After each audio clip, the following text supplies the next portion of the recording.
Au cours de ce programme, j'ai appris que on doit savoir quel matériel il faut utiliser pour construire les maisons. Par exemple, on ne doit pas utiliser le sable de la mer pour construire parce que dans ce sable, il y a du sel.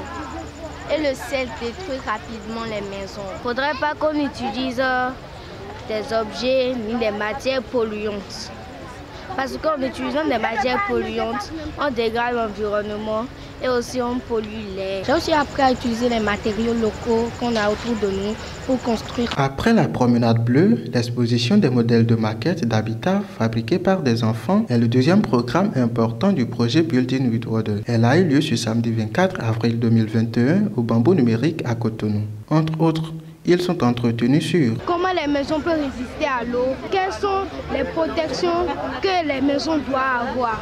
Par exemple, des maisons sous pilotis ou bien des maisons qui fonctionnent à l'énergie solaire.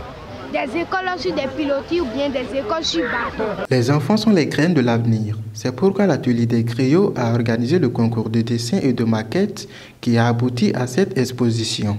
Cette exposition est le résultat de 6 ateliers faits en 3 semaines avec ces 14 jeunes architectes.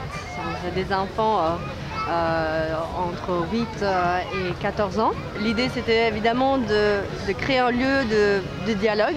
Donc nous, on a appris des bases de dessin, de construction, d'architecture à ces enfants, mais eux ici nous ont énormément appris. Donc le résultat de ces maquettes, c'est justement le résultat de cette intelligence qui s'est développée et manifestée pendant cette expérience. Il y avait beaucoup de belles idées et ça a été très difficile même pour nous de sélectionner parce qu'il y a une partie de ces enfants qu'on a sélectionnés sur un concours de dessin. On a reçu plus de 60 dessins et on a dû difficilement en choisir 10. Donc la sélection a été rude. Et les idées étaient très intéressantes, très différentes aussi selon les expériences des enfants, selon leur environnement. Donc c'était très chouette aussi d'avoir un groupe différent par rapport à ça. Au cours d'un panel organisé à l'occasion, Kamal Radi a partagé ses expériences sur la question. Il est le promoteur du Bamboo Numérique, un centre construit quasiment avec des matériaux locaux et recyclés. Nous questionnons sur notre environnement, sur ce que nos bâtiments deviennent, sur ce que nos constructions deviennent ces 20 dernières années.